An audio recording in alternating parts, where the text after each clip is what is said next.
আলোকপাত করব। পরম ধর্ম কি সেটা জানতে হবে। পরম ধর্ম হলো ভগবানের সাথে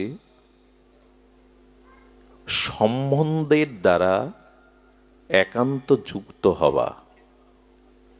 পরম ধর্ম হলো কোনো একটি সম্বন্ধের সাথে ভগবানের সাথে যুক্ত হওয়া। কথাটি আমরা আরো একটু বিস্তার বা প্রকাশ করবার চেষ্টা করি যাতে আমাদের অনুধাবন হয়।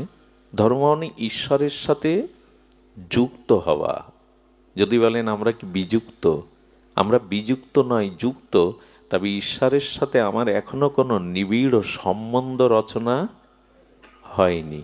এই জন্য ধর্মে আছি, পরম ধর্মে উঠতে পাচ্ছি না। ধ্যান দিন, উপনিষদ বলেছেন রসবই স, অর্থাৎ সেই পরম ব্রহ্ম কি তাকে তুলনা করা হয়েছে কি দিয়ে? রস। রসবই স, রসই, তিনি রস, তিনি রসময়। পরম ব্রহ্ম হলো রস। এই রস কাকে বলে? পরম ধর্মে যেতে গেলে রসের অনুসন্ধান চাই। রস বই স, এ রস কাকে বলে জানেন? সন্তানের ক্ষুধার্ত মুখ দেখে মায়ের হৃদয়ে করুণার উদ্বেগ হলো। সেই করুণার কারণে ক্ষুধার্ত সন্তানের মুখপানে চেয়ে তার বুক থেকে দুগ্ধ স্খলিত হতে লাগলো। এরে বলে রস। বোঝা যায় কি? বোঝা যায় না। মায়ের বুকে সন্তানের সম্বন্ধ বা নারীর টানে তাকে দেখার সাথে সাথে তার ভিতর থেকে যে স্নেহ, করুণা, মমতা খরিত হয়ে রক্তবিন্দু থেকে অমৃত দুগ্ধ রূপান্তরিত শুধু হলো না, স্তন থেকে খসে পড়তে লাগলো। এরই নাম রস। রসই প্রেম, প্রেমই রস। ভগবানের সাথে প্রেমের সাথে কোনো সম্বন্ধ যখন যুক্ত হয়ে সেই সম্বন্ধ যুক্ত প্রেম যখন স্নেহ দ্বারা বিগলিত হবে ভাবের দ্বারা, সেই প্রেম পরিপক্ক দশায় ভাবের দ্বারা, স্নেহের দ্বারা বিগলিত রূপ নেবে, তারই নাম রস। রস মানে, রস মানে চমৎকারিত্ব, লোকত্রিয় আস্বাদনের আনন্দের নাম হলো রস। রস কথাটা যদি সহজভাবে বুঝি তাহলে বুঝতে হবে প্রেম। প্রেমই রস, রসই প্রেম। মায়ের চিত্তে সন্তানের জন্য যে প্রেম, ভালোবাসা, স্নেহ, মমতা আছে, ওটার জন্য স্নেহ রক্ত থেকে দুগ্ধ খরিত হয়। ভগবানের সাথে কোনো সম্বন্ধ যদি শুধু প্রেমের সম্বন্ধ হয়, আর ওই প্রেমের স্নেহ বিগলিত হয়ে যদি হৃদয় থেকে আনন্দ রস খরিত হয়, এরই নাম পরম ধর্ম। কি করে বোঝায়? বোঝানোর ক্ষমতাই তো নাই। তবে এইটুকু বুঝি, এই রস আবার অবস্থান ভেদে এক এক রূপ নেয়। এই রস আবার অবস্থান ভেদে এক এক রূপ নেয়। ওই পরম ব্রহ্ম কিন্তু রসময়। ঈশ্বরকে কি বলল উপনিষদ? রসবই সা রস। ঈশ্বর কি? ঈশ্বর রসময়। এই রস আবার যখন শ্রীধাম বৃন্দাবনে গোকুলে যশোদা অঙ্গনে আসেন ওই রস, তখন তার নাম হয় শ্রীকৃষ্ণ রস। ওই পরম ব্রহ্মের রস যখন অযোধ্যার কৌশল্যার কোলে আসে তখন হয় রামরূপ রসব্রহ্ম। ওই রস যখন কাশীতে, বারাণসীতে রস ঘনীভূত রূপ নেয় তখন হয় শিব। বোঝা গেল কি? রস ঘনীভূত হলে কি হয়? জল জমাট বাঁধলে কি হয়? জলের কি আকার আছে? জল কি সাদা? ঠান্ডাকৃত যোগে, শীতলীকরণ যোগে জমাট বাঁধলে কি হয়? জলেরও আকার হয়, রূপ হয়। সেই রস যখন যশোদার কোলে সম্বন্ধরূপ স্নেহের কারণে রূপ নেয়, তখন সেই রসব্রহ্মের নাম হয় কৃষ্ণ। ওই রস যখন কৌশল্যার কোলে যায় তখন হয় রাঘবেন্দ্র, রাম, ভদ্র। ওই রস যখন কাশীতে, বারাণসীতে যায় তখন সেই রসের নাম হয় শিব। ওই রস যখন যোগী, মণি, ঋষিদের চিত্তে আসে তখন সেই রসের নাম হয় কি নাম হয়? নাম হয় বিশুদ্ধ শান্ত রস। যোগী ঋষিদের কি রস আছে ভেতরে? শান্ত রস। ওখানে ওরা জগৎ থেকে সমস্ত অন্তর্মনা হয়ে ওই শান্ত অবস্থায়, কোনো কামনা বাসনা তাদের আর নেই। যোগী ঋষিদের চিত্তে ওই রস এলে কি রস হয়? শান্ত রস। আচ্ছা, ওই রস যদি কোনো সেবকের চিত্তে প্রবেশ করে তখন হয় দাস্য রস। বোঝা যায় মা? ওই রস যখন, ওই প্রেম যখন কোনো দাসের ভিতরে প্রবেশ করে তখন তার নাম হয় দাস্য রস। ওই রস যখন কোনো সখার ভিতরে প্রবেশ করে, বন্ধুর ভিতরে, তখন সেটা হয় সখ্য রস। ওই রস যখন কোনো মায়ের ভিতরে প্রবেশ করে সন্তানের জন্য তখন হয় বাৎসল্য রস। কিন্তু আর একটা রস আছে, যে রসটা প্রেমী এবং প্রেয়সীর, যখন প্রেয়সীর মধ্যে ওই রস প্রবেশ করে প্রিয়ার জন্য, প্রীতমের জন্য, তখন হয় ওটা মধুর রস। আমাদের উপাসনাটা এই রসের। আমাদের উপাসনাটা শুষ্ক না, শুধুমাত্র ভগবান তুমি সর্বশক্তিমান, ফুল চল ছড়ালাম, মন্ত্র ঝাড়লাম, এরকম না। আমাদের উপাসনাটা হলো রস উপাসনা। কে জানিয়ে গেছেন এটা? শ্রীমান মহাপ্রভু। এই রস ঘনীভূত হলে, যখন ঘনীভূত হয় এই রস যখন অনেকগুলো মূর্তি ধরে পরম চিন্ময় আনন্দে মগ্ন হয়, তার নাম রাস। এই রস ওখানে, ওখানে রাধা কৃষ্ণ নেই, ওখানে গোপীরা নেই, ওখানে রস এক একটা রূপ নিয়েছে। রসের ঘনীভূত রূপ হলো রাস।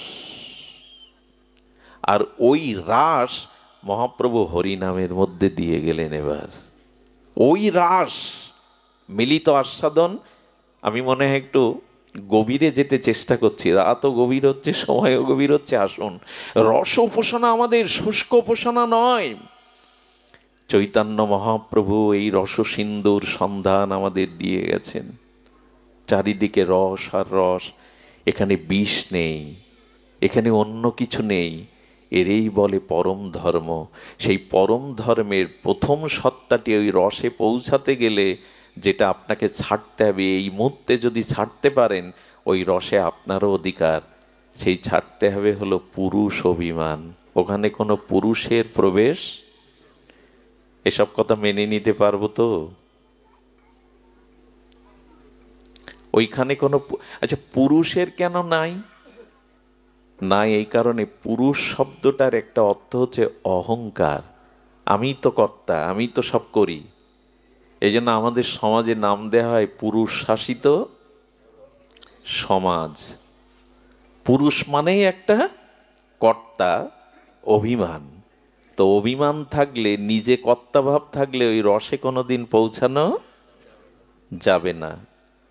এই রস, এই রসে পৌঁছাতে গেলে মহাপ্রভুই বলে দিয়েছেন। কারণ দেখবেন ওই রসের কোনো পুরুষ আকার বা প্রকৃতি আকার নেই। রসের আকার আছে কি? রসের আকার নেই। রস মানে প্রেম, প্রেম মানে আনন্দ। আরও একটা মজার কথা শুনুন, এই রস বা প্রেম এটা আস্বাদন একা হয় না। আচ্ছা, আপনারা সব চলে যান, বিদায় নেন, নিয়ে আমাকে এখানে একা বসিয়ে রাখুন, রস আস্বাদন হবে তো? রস হতে গেলে পতি পত্নী, রাধা কৃষ্ণ, জানকী রাম, দুটো কেন ওখানে? আহা, খুব মজার কথা। শাস্ত্র বলেছেন, উপনিষদ, একাকী ন রমতে। একা কখনো রমন বা প্রেম বা আস্বাদন, ভালো করে শুনুন, একা কখনো রমন হয় না। একাকী ন রমতে, একা রমন হয় না। এই জন্য রস আস্বাদনের জন্য দুই তত্ত্ব লাগবে। দুই তত্ত্ব ছাড়া, এই জন্য ওই একই রস দুইভাবে বিভাজন হয়েছে, রাধা কৃষ্ণ সীতারাম হর পার্বতী। একা রমন হবে না। কিন্তু এই রসের সমাপ্তি কোথায় জানেন? দুইজন ছাড়া রমন হবে না, দুইজন ছাড়া মিলন হবে না, দুইজন ছাড়া প্রেম হবে না। কিন্তু এই রসের বা প্রেমের পরিণতি কোথায় জানেন? পরিণতি হলো এই দুই তত্ত্ব রস মিশিয়ে এক করে দেওয়ার নামই হলো রসের চরম পরিণতি। দুই, যে যাকে ভালোবাসে, যার সাথে যার প্রেম আছে সম্বন্ধেই রসের, সে কি করে জানেন? চিরদিন একটা অনুসন্ধানে থাকে তার সাথে একেবারে। দেখবেন মাঝে মাঝে ভক্তদের সাথে দেখা হয় এমন জোরে আলিঙ্গন করে, মনে হয় পাঁজর টাজর ভেঙে ওর মধ্যে ঢুকিয়ে নিতে যাচ্ছে বুকের মধ্যে। অনেক দিন পরে বাবা মেয়েকে পেয়েছে, 10 বছর পরে এসেছে, বাবাকে মেয়েটা এমনভাবে জড়িয়ে ধরে যেন বাবার মধ্যে ঢুকতে চেষ্টা করেছে, সে হাড় গোড় ভেঙে ওর মধ্যে অস্তিত্বটাকে নিয়ে যেতে চাচ্ছে। প্রেমের চরম পরিণতি রসে। প্রেম দুই ছাড়া হয় না একাকী নরমতে, কিন্তু একসময় অন্যের মধ্যে মিশে নিজের সত্তাকে হারিয়ে যাওয়ার নামই হলো রস। সেটাই বৃন্দাবন লীলার পরে নবদ্বীপ লীলায় হয়েছিল। ওই রাধা কৃষ্ণ প্রেমরসে মিলিত হয়ে ঘনীভূত হয়ে এক হয়েছিল, তার নাম গৌর হরি। ওই প্রেমের পরিণতি, ওই হলো রসের চরম পরিণতি। যে যাকে ভালোবাসে তার মধ্যেই সে প্রবেশ করতে চায়, দুই থাকতে আর ভালো লাগে না, দুই থাকতে আর ভালো তার লাগে না। লাগে কি? মীরাবাইয়ের কি লাগলো? মীরা যখন চলে গেল না মেওড়া থেকে রাজস্থানে, একটু ভক্ত চরিত্র, মেওড়া থেকে রাজস্থানের যখন মীরা কম অত্যাচার সহ্য করেনি, মাধবী সখী বৃন্দাবনের, তবু কম অত্যাচার, কত কলঙ্ক, কত অত্যাচার সব সহ্য করে মীরা যখন চলে গেল, মেওড়াতে অনাবৃষ্টি দেখা দিল, ফসলহানি দেখা দিল, সবাই চিৎকার করতে লাগলো। দেখুন, গ্রামে যদি কেউ বৈষ্ণব হয় তার পেছনে লাগবেন না, শুদ্ধ ভক্ত হলে লাগবেন না, ভক্ত শূন্য বৈষ্ণব শূন্য হলে ওখানে বিধাতার অভিশাপ নেমায়। বিধাতার অভিশাপ নামে। যখন রোগ আসতে লাগলো, অনাবৃষ্টি, দুর্ভিক্ষ, অনাহার, তখন সবাই কপাল চাওড়াতে লাগলো, মীরাকে আমরা বড় কলঙ্কিত করেছি, মীরাকে বড় কষ্ট দিয়েছি। মীরা বৃন্দাবনের পথে পথে সেই গিরিধারী লালের প্রেমানন্দে কখনো নাচেন, কখনো কীর্তন করেন, কখনো বিভাবিত হয়ে ঘুরতে থাকেন বৃন্দাবনের ব্রজের পথে পথে। তিনি এলেন মথুরায়, মথুরায় এসে শুনলেন তিনি দ্বারকায় গেলেন। দ্বারকার মন্দিরে মীরাকে ফিরিয়ে নেওয়ার জন্য মেওড়াবাসী যখন বললেন, মীরা মা ফিরে চলো মা, তোমার কারণে পুড়ে ছারকার হয়ে যাচ্ছে। আমার মনে হয় যেখানে ভক্তের চরণধুলি পড়ে না, যেখানে শুদ্ধ ভক্তের আগমন ঘটে না, সে মাটিতে কল্যাণপ্রদ বরাবহেও কিছু হয় না। ভক্ত শূন্য হলে সে মাটি অভিশপ্ত হয়ে যায়। মীরা ফিরে চলো। আজকে প্রভাকাদ্দি আগ্রা আজকের অন্য দিনের আগ্রার মতো নয়। এখানের আকাশ বাতাস এখন দেবতারাও প্রার্থনা করে। এখানের আকাশ বাতাসে অনেক পবিত্র ঋষিমুনির আত্মা এসে ভর করেছে। এখানে সাক্ষাৎ ভগবানের কৃপা করুণামূর্তি বইছে। সাধু যেখানে মিলিত না হয়, ভগবত হরিকথা হরি নামাদি যেখানে আস্বাদিত না হয়, সে স্থানে মঙ্গল কিছু হতে পারে না, কল্যাণ কিছু, অভিশপ্ত হয়ে যায় সেই ভূমি। এই জন্য গৃহে যেখানে ভগবানের নাম সাধুগুরু বৈষ্ণবের চরণ ধুলিতে অনুরক্ত না হয়, সে গৃহ নয়, তা শ্মশান ভূমি। উচিত হলো সাধুগুরুর অনুরাগ, সাধুগুরুর সান্নিধ্য যাওয়া। মীরা বলল, আমি আমার গিরিধারীর কাছে শুনে আছি সে অনুমতি দেয় কিনা। মন্দিরের মধ্যে প্রবেশ করে বললেন, আর কতকাল আলাদা রাখবে গো? বলো না, তোমায় ছেড়ে আর কতকাল আলাদা থাকবো? কতকাল ঘুরিয়েছ আমায়? এই বলে মীরা যখন আহ্বান করলেন, দ্বারকাধীশ ভগবান মীরাকে নিজের মধ্যে ওই যে প্রেম দুই থাকে না, প্রেম মিশে যায়, সঙ্গে সঙ্গে মীরার চিন্ময় শরীরটা দ্বারকাধীশ গোবিন্দ মিশিয়ে নিলেন। পূজারি গিয়ে দেখলেন মীরার কাপড়টা গোবিন্দের গালে বেঁধে আছে, মিলিয়ে নিলেন। এই হলো রসের পরিণতি। কবে তোমার কাছে ফিরে যাব, কবে তোমার হব। এই মরময়, মৃত্যুময়, যন্ত্রণাময়, সত্যময় সংসার থেকে কবে তুমি তোমার কাছে আমায় নেবে, কবে একাকার হয়ে মিশে যেতে পারবো তোমায়। এই অভিলাষটাই হলো প্রেমের অভিলাষ, রসের উপাসনা। মহাপ্রভুর এই দশা হয়েছিল। তিনি তার প্রিয় পরম জগন্নাথের মধ্যেই মাথুর বিরহিনী রাধা ভাবে তিনি শ্যামসুন্দরকে দেখেই তো মিলিত হয়েছিলেন। নাও ভাই নাও।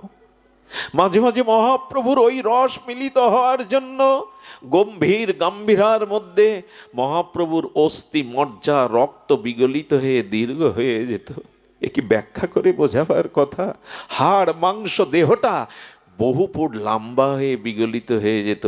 মাঝে মাঝে এই বিরহে, এই প্রেম, এই রসের অনুভূতিতে হস্তপদ কুর্মের ন্যায়, মাটির ঢেলার ন্যায় ভেতরে প্রবেশ করে মাটির কর্মাকৃতি আকার হয়ে যেত।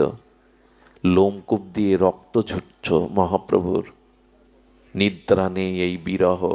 এই জায়গাটায় পৌঁছানোর জন্য গম্ভীরানাথ এই লীলা করেছিলেন। রাধারানীর বিরহ, মাথুর বিরহ বিক করে মহাপ্রভু বলেছিলেন, প্রেম না হলে কেউ কারোর কথা ভাবে গো, ভালোবাসা না থাকলে কেউ কারোর কথা ভাবে? এই ভগবানের প্রতি চির আপনত্ব রস ও প্রেমের সম্বন্ধের অনুরাগের নামই হলো পরম ধর্ম। ধর্ম করছি আমরা, কিন্তু এই পরম ধর্ম মহাপ্রভু দিতে এসেছিলেন। কবে তোমার হব, তোমাতে মিশে যাব, কবে তোমার সেবা ভাবনা নিয়ে দাস্য সাক্ষ্য বাৎসল্য মধুর রসে তোমাকে এমনি করে ভালোবাসতে পারবো। এই ভালোবাসাটাই হলো আমাদের রস উপাসনা। এই রস উপাসনায় মহাপ্রভু নিজে আচরণ করে শেঠ যে রহিল প্রভুর দ্বাদশ বৎসর, এই উপাসনাটাই চাই আমাদের। মদনমোহন টিলায় এক বাবা থাকতেন, মদনমোহন টিলাতে। মদনমোহন টিলাতেই বাবা ছোটবেলা থেকেই বিরক্তি বৈরাগ্যময়। মদনমোহন টিলাটা গেছেন আপনারা, যমুনার ধারে সনাতন গোস্বামীর ভজনস্থলী। শুধু বৃন্দাবনে গিয়ে প্রেম মন্দিরে ছুটে যাবেন না, এই সব জায়গায় যাবেন যেখানে গোস্বামী পাদের অনুভূতি মেশানো আছে। প্রেম মন্দিরে যাবেন, বিখ্যাত প্রেম মন্দির, কিন্তু এদের স্থানে যাবেন, একটা অনুভূতি পাবেন ওই মাটিতে। এক বাবা থাকেন, তার উপাসনা কি জানেন? আহা, তার উপাসনা কিছুই না। ব্রজবাসীদের দুয়ারে দু চার মুঠো ভিক্ষা করে পেতেন, আর তার উপাসনা শুধু একটাই, চোখের জলের কান্না। কি বলে জানেন? রাধা মাধব, তুমি তো নিত্য লীলা বিহার করছো বৃন্দাবনে, আমি দেখছি না, মানে আমার অনুরাগ জন্মালো না, আমার উৎকণ্ঠা পিপাসা এলো না। আমাদের এই প্রেমটা, রসটা হলো পিপাসার উপাসনা, শুধু চোখের জল। তবে লোককে দেখানোর জন্য না, আড়ালে বসে বসে কাঁদেন, হে প্রিয়া, হে প্রীতম, তোমরা তো নিত্য লীলা করছো, কবে কবে দেখা দেবে, কবে দর্শন? এটা আবেগ নয়।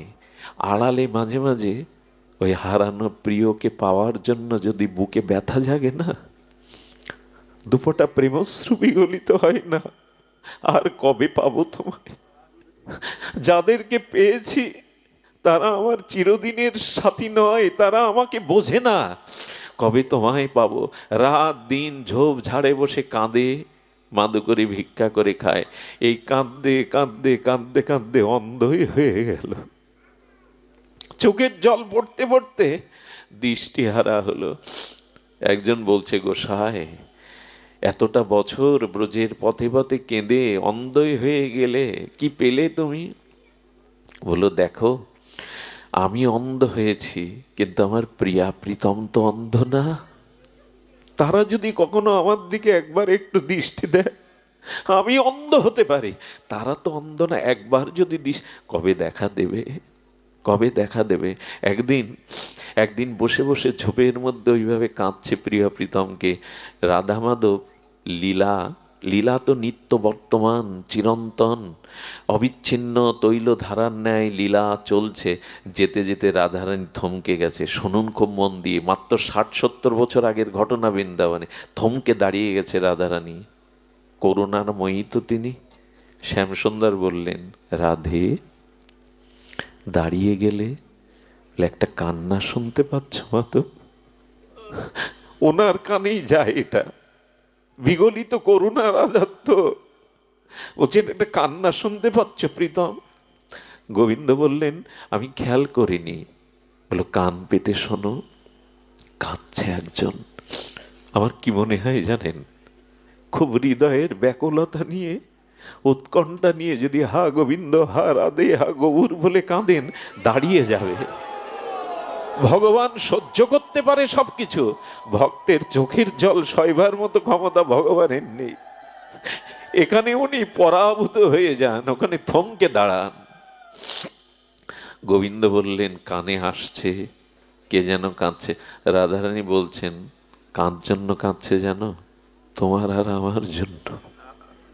সারা জীবন কাঁদছে,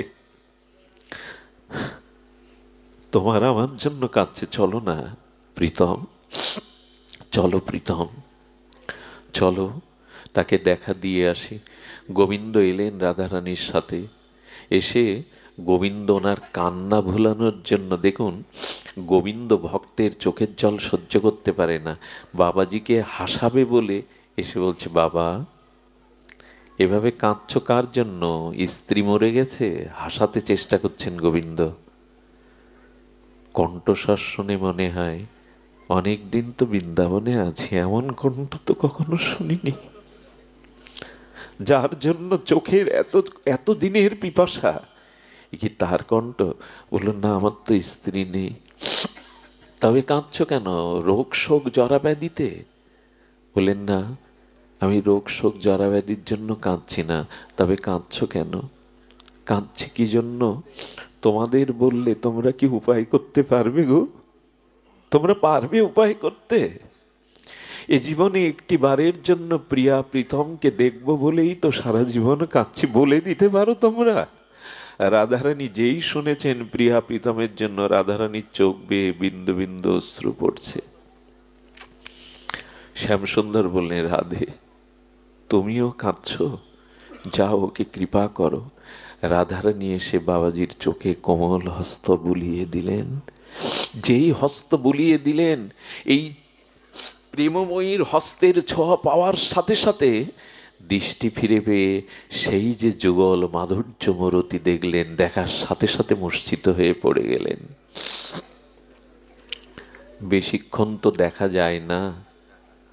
মূর্ছিত হওয়ার পরে যখন সংজ্ঞা ফিরল, কি বলবো, গোবিন্দ ভক্তের চোখের জল ঘুচায় না, বাড়িয়ে দেয়। কান্নাটা সেদিন থেকে আরো 10 গুণ বেড়ে গেল, আরো 10 গুণ বেড়ে গেল। বাবাজি মহারাজ এসে বলছেন, এত কাঁদছেন কেন? বলে, দেখা না পাওয়াই ভালো ছিল। ওই রূপ যারা নয়নে দেখে, ওই রূপ দেখার জন্য তাদের কান্না ছাড়া, হাহুতাশ ছাড়া আর কিছু বাকি থাকে না। বাবাজি মহারাজ ওই যে কাঁদতে শুরু করলেন। আচ্ছা, রাধারানী কি তাকে আরো কাঁদাবার জন্য ওখানে দেখা দিলেন? বললেন, না, এর 2 দিনের মাথায় বাবাজি প্রাপ্ত হয়ে গেলেন। রাধারানী তাকে চরণে নিয়ে নিলেন। ভক্তকে বেশি দিন দূরে রাখেন না, উনি দূরে রাখেন না। এই জন্য আসুন না, সংসারের জন্য, স্ত্রী পুত্রের জন্য আমাদের দুঃখ ব্যথা যন্ত্রণা পিপাসা অনেক। কবে রাধা মাধবের জন্য এমন হবে, কবে রাধা মাধবের জন্য এমন হবে। এই জন্য ভাগবতকে ভালোবাসুন, সাধুকে ভালোবাসুন। এর মধ্যে দিয়েই আমাদের প্রাপ্তিটা আসবে। এই রসের উপাসনা মানে কি জানেন? বাজারে চোখের জল কিনতে পাওয়া যায় না গো। এই যে যজ্ঞের যত উপচার, উপাসনার যত উপচার, এটি পাওয়া যায় না, এটি মেলে না। এই জন্য তবে চোখের জল, উৎকণ্ঠা, বিরহ এর সাথে হৃদয় লাগবে। শুধু তাকে পাওয়ার জন্য, তাকে চাওয়ার জন্য একটা সম্বন্ধ করে যে এই অনুরাগ, এই ভালোবাসা, একেই বলে রস উপাসনা, একেই বলে পরম ধর্ম। আমার বলবার অভিভাব ছিল এই পরম ধর্মের কথা। আমরা ধর্ম থেকে কবে পরম ধর্মের জন্য ব্যাকুল হব? তার জন্য এই ব্যাকুলতায় আমাদের জীবনে আসুক। অন্ধ বিল্বমঙ্গল চোখ অন্ধ করে দিয়েছিলেন, তোমাকে ছাড়া এ চোখে দেখব না। বৃন্দাবনের পথে পথে তিনি অন্ধ হয়ে ছুটে চলেছেন, আর বারবার সেই একটাই সঙ্গীত গেয়ে চলেছেন, আমার হাত ধরে তুমি নিয়ে চলো সখা, আমি যে পথ চিনি না। মনে আছে সেই ঘটনা বলেই আজকের পাঠ বিশ্রাম করি। সেই সরলার চম্পার কথা মনে আছে আপনাদের? অনেকবার আস্বাদন হয়েছে। 11 বছরের দুটো যমজ বোন সরলা এবং চম্পা। ভাগ্য হয়েছিল এক ব্রজবাসীর মুখে ভাগবত শ্রবণের। ভাগবত শ্রবণে সেখানে কি বলছে জানেন? ওগো, কেউ যদি বৃন্দাবনে সাধু দর্শন পায়, তবে মহৎ সাধু দর্শনে এই গোবিন্দকে পাওয়া যায়। ভাগবতে এইটা ওরা বর্ষির মতো আটকে গেছে ওদের মনটা। বৃন্দাবনে গিয়ে যদি সাধু দর্শন হয়, সাধু কৃপা হয়, তাহলে গোবিন্দকে পাওয়া যায়, ব্রজেশ্বরকে পাওয়া যায়।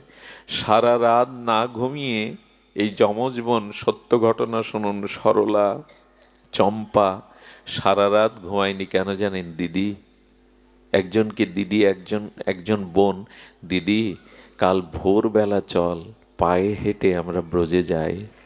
ব্রজে যদি যমুনার কূলে যাই, তাহলে কোনো শুদ্ধ বাবাকে পাবো, ভক্তকে পাবো। আর বলেছেন তো বাবা ভাগবতে, শুদ্ধ সাধু দর্শন হলেই গোবিন্দ পাওয়া যায়। তারা মধ্যরাত্র থেকে না খেয়ে না দিয়ে সরলা চম্পা হাঁটতে শুরু করেছে। বেলা দ্বীপ্রহরের সময় যমুনা পলিনে পৌঁছালো, ক্লান্ত শ্রান্ত, তবু ওই উৎকণ্ঠা। প্রেম মানে কি জানেন? পিপাসা। এই পিপাসা, ভজন মানে পিপাসা। এই পিপাসা বুকে নিয়ে যখন যমুনার কূলে গেছে, দেখছে এক বাবাজি মহারাজ আছেন। বলো, ওই দেখ, জটা জুটোধারী এক সাধু এসছে, তার মানে আমরা গোবিন্দ পাবো। এই দৃঢ় ভাগবত বিশ্বাসে তারা আশায় বুক বেঁধেছে। একটু আড়ালে গেল। বাবাজি মহারাজ কি করেছে জানেন? বাবাজি মহারাজ তার কাঁধের ঝোলাটা রেখে, তখন তো বৃন্দাবন একটু অরণ্য, উনি বাহ্যক্রিয়া মলমূত্র ত্যাগের জন্য একটু গভীরে গেছেন। চম্পা বলছেন, সরলা দিদি, তুমি শুনেছি সাধু দর্শন হলে সাধুর পাত্রের মধ্যে ভগবান পাওয়া যায়, তুমি খুঁজতে যাকো, আমি পাহারা দিচ্ছি। থলের ভিতরে হাত দিয়ে প্রথমে একটা গীতা পেল, জপের মালা পেল, রাধাকুণ্ডের রস চন্দন পেল, সবশেষে দেখে একটা কাঠের ছোট বাক্স। বাক্সটা খোলার সাথে সাথে দেখে গোপাল বসে আছে, হাকুড়ে গোপাল। সরলা রে, এই দেখ, বলেছিলাম না সাধু দর্শন হলে গোবিন্দ পাওয়া যায়, এই দেখ, এই দেখ, গোবিন্দ সাধুর ঝোলার মধ্যেই আছে। সাধু দেখেছি মানে এই গোবিন্দ পাওয়া হয়ে গেছে। কিন্তু গোপাল তো ইতিপূর্বে দেখেনি। হাতে নিয়ে কাঁদছে সরলা। কেন জানেন? দিদি, সাধুর জন্য গোপাল পেয়েছি, কিন্তু সাধু ভালো না, সাধু নিষ্ঠুর। বলো কেন? বলে দেখ, এই ছোট্ট কাঠের বাক্সে রাখতে রাখতে গোপালের পাটা ভাঁজ হয়ে গেছে। কত কষ্ট পেয়েছে, ওরা তো জানে না হাকুড়ে গোপালের পা ভাঙা থাকে। বললেন, দিদি, সাধু এত কষ্ট দেয় কি করে গোপালকে? আরে এইভাবে বসিয়ে রাখতে রাখতে অনেক কষ্ট হয়েছে গোপাল তোমার, তাই না? কি করেছে জানেন? এরই নাম তো ভজন, এই অনুরাগ, এই সেবা ভাবনা, এরই নাম ভজন। সরলা বলছে, আমরা গোপালের জন্য যে মাখন এনেছি, আয়না মাখন দিয়ে আর চোখের জল দিয়ে পাটা টেনে দিই, যদি দাঁড়িয়ে পড়ে পায়ের ব্যথা যায়। সেবা ছাড়া কিছু হয় না গো। এই হৃদয়ের প্রাণ ঢালা সেবা চাই। সেবাই তো যেখানে সেবা নেই সেখানে ধর্ম নেই। মুনি ঋষিদের ঘরে আগে যাননি রাম, রাম গিয়েছিল শবরীর ওখানে, কারণ শবরীর সেবা ছিল। শুধু তপস্যা না, সেবা ছিল। আজকে চোখের জলে সরলা আর চম্পা মাখন টেনে টেনে বললেন, গোপাল একটু দাঁড়াও না, কত কষ্ট হয়েছে তোমার, একটু দাঁড়াও না। এর মধ্যে কতক্ষণ থাকতে থাকতে কষ্ট হয়েছে। ভগবান ভক্তবাঞ্ছা কল্পতরু ওদের হাতের উপরেই দাঁড়িয়ে গেছে। গোপাল ওদের হাতের উপরেই দাঁড়িয়ে গেছে, প্রকট হয়ে গেছেন ভগবান। উনি প্রেমের দেবতা তো, উনার উপাচার শুধু প্রেম, চোখের জল, হৃদয়ের শুদ্ধ অনুরাগ, এতেই প্রকাট হয়ে গেছে। গোপাল প্রকাট হলো তো ওইখান থেকে সাধু প্রবেশ করতে শুরু করে। সাধুকে দেখেই ওরা তড়িঘড়ি গোপালকে রেখে আবার লুকিয়েছে, সাধু যদি কিছু বলে। দূর থেকে ওরা শুনছে, সাধু এসে দেখছে, স্নান করে উঠে দেখে মালাটা বাইরে, গীতাটা বাইরে, হ্যাঁ, রাধাকুণ্ডের রসটা বাইরে, হঠাৎ তাকিয়ে দেখে তার সেবক সেব্য বিগ্রহ গোপাল হাকুড়ে গোপাল নয়, দাঁড়িয়ে গেছে। নির্বাক চোখের জলে বলছেন, ও এতদিন ভালোবেসে কাছে রাখলাম, আমার সেবা তোমার পছন্দ হয়নি না? আমার জন্য তাহলে দাঁড়াওনি এতদিন? কার ভালোবাসা পেয়েছো? কার সেবাতে দাঁড়িয়ে গেছো? আমার ভালোবাসা এতদিন স্বীকার করনি? গোবিন্দ হঠাৎ বলে বসলেন, সরলের কাছে চিরকাল আমি সরলই গো। যাদের হৃদয়ে সরলতা আছে আমি তাদের কাছে দেখুন, ভগবত ভজনের সব থেকে বড় প্রয়োজন কি জানেন? সরল হওয়া। খুব কূটবুদ্ধি থাকলে ভগবান কৃপা করেন না। সরলতাই হলো, শিশুর মুখ দেখলে সবার মন ভালো হয় কেন জানেন? ওদের মধ্যে কপটতাটা নাই বলে। শিশুর মুখে একটা পরিবারের আনন্দের জোয়ার বইয়ে দেয়, দুঃখ ভুলিয়ে দেয়, শুধুমাত্র সরল বলে। আজ এদের তপস্যা নেই, কিন্তু সরলতা, ব্যাকুলতা, সেবা ভাবনার দ্বারা প্রকট হলেন। দূর থেকে সেই সাধু বললেন, জানি না কে তোমরা, তোমাদের সরলতা, প্রেম, সেবার দ্বারা গোপালও যে দাঁড়াতে পারে আজকে জানলাম। প্রেমেরই জয়।